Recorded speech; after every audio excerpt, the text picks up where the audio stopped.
রাজনৈতিক নেতা। বারুইপুর পুরসভার 15 নম্বর ওয়ার্ডের বিজেপির বুথ সভাপতি রাজীব বিশ্বাস খুন। বিজেপির অভিযোগ, গত 8ই আগস্ট রাতে বিজেপি করার অপরাধে বাড়িতেই তাকে বেধড়ক মারধর করে বাবা ও ভাই। রাজীবের বাবা নিতাই বিশ্বাস ও ভাই সন্দীপ বিশ্বাস তৃণমূল কর্মী বলে দাবি বিজেপির।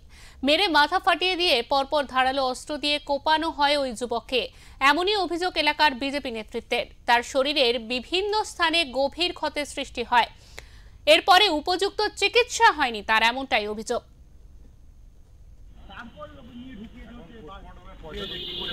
কে কাটতে মারছে দেখতে পাইনি, রাত দুপুরে হয়েছে তো। কার কান্নার আওয়াজ পেয়েছেন? একটা ছেলের।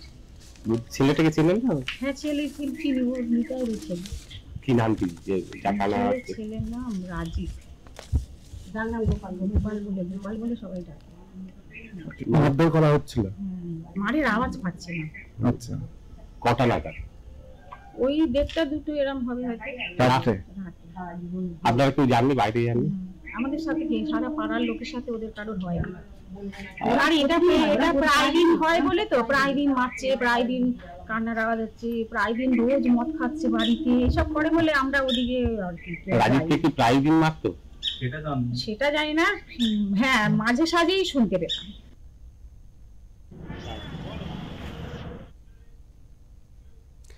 বারুইপুর পশ্চিম 1 নম্বর মণ্ডল বিজেপির সভাপতি গৌতম চক্রবর্তীর অভিযোগ, রাতভর তাকে বাড়িতেই ফেলে রাখা হয়। গত 9 আগস্ট রাজীবকে বারুইপুর মহকুমা হাসপাতালে নিয়ে গেলে চিকিৎসকেরা মৃত বলে ঘোষণা করে তাকে।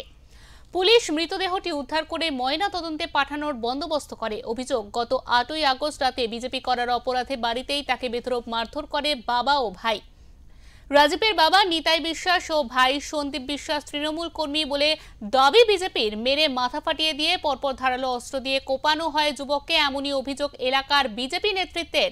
তার শরীরে বিভিন্ন স্থানে গভীর ক্ষতের সৃষ্টি হয়েছে, এরপরে উপযুক্ত চিকিৎসাও হয়নি তার।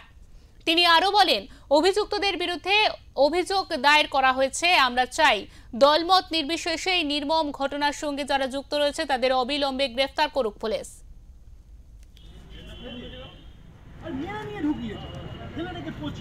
একটা অসাধু প্রমোটার চক্র তার সম্পত্তিটাকে নেবে বলে, যার মধ্যে বারুইপুরের তৃণমূল নেতা, প্রভাবশালী নেতা এবং তার ছেলে জড়িত। আমরা সম্পূর্ণ বিষয়টা জানিয়ে বারুইপুর থানায় কালকের মেলের মাধ্যমে প্রথমে এফআইআরটা করি এসপি সাউথ 24 পরগনা এবং ডিজিপি বেঙ্গলকে। আজকের আমাদের সঙ্গে রাজ্য কমিটির সভাপতি মাননীয় উত্তম কর মহাশয় আছে এবং আমাদের যুব মোর্চার সভাপতি মলয় চ্যাটার্জি, আমরা সবাই মিলে বারুইপুর থানার আধিকারিককে এসে এফআইআরটা জমা দিই। একটা ইউডি কেস স্টার্ট হয়েছে, এটা ইউডি কেস নাম্বার উনি আমাদের দিয়েছেন। উনি আশ্বস্ত করেছেন যে 7 দিনের মধ্যে পোস্টমর্টম রিপোর্টটা নিয়ে আসার পর আমরা যাদের যাদের বলেছি তাদেরকে গ্রেপ্তার করবেন এবং আমরা বিচার পাবো, এটা উনি আমাদের আশ্বস্ত করেছেন। কারণ কি? কারণ দেখুন, কারণটা হচ্ছে, প্রথম কথা, ছেলেটি বিজেপি করে।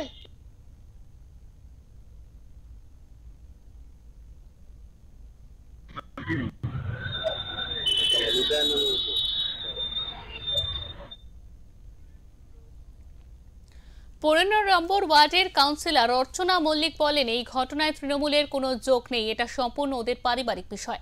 আমরা পুলিশ প্রশাসনকে জানিয়েছি, ওরা যথাযথ ব্যবস্থা নেবে। ওদের সঙ্গে পাড়ার প্রায় কারোরই সম্পর্ক নেই। এ বিষয়ে গৌতম চক্রবর্তী বিজেপির সভাপতি, তিনি বলেন, 8 তারিখ রাতে রাজীবের বাড়িতে ঢুকে বেশ কয়েকজন রাজীবকে মারধর করে বলে জানা গিয়েছে।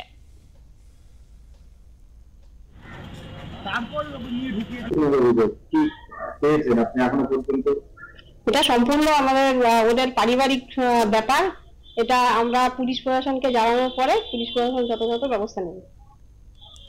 বিজেপির তরফ থেকে একটা অভিযোগ করা হচ্ছে যে যারা মেরেছে তার অভিযুক্ত তার ভাই এবং বাবা, তারা সক্রিয় তৃণমূল কংগ্রেস করে। এটা আমার জানা নেই। রাজীব কোনো রাজনৈতিক দল করতো জানেন? কোন রাজনৈতিক দলের সমর্থক ছিল?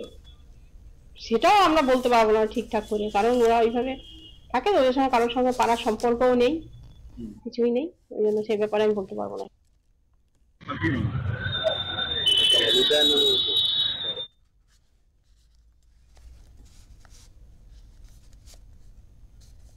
আমাদের সঙ্গে ইতিমধ্যে টেলিফোন লাইনে রয়েছেন আমাদের প্রতিনিধি শুভজিৎ দাস। শুভজিৎ দা, এই যে বিজেপির বুথ সভাপতি তাকে খুন করা হয়েছে, তার খুনের পিছনে কারা জড়িত, পরিবার নাকি অন্য কেউ, আমাদের বিস্তারিত জানাও।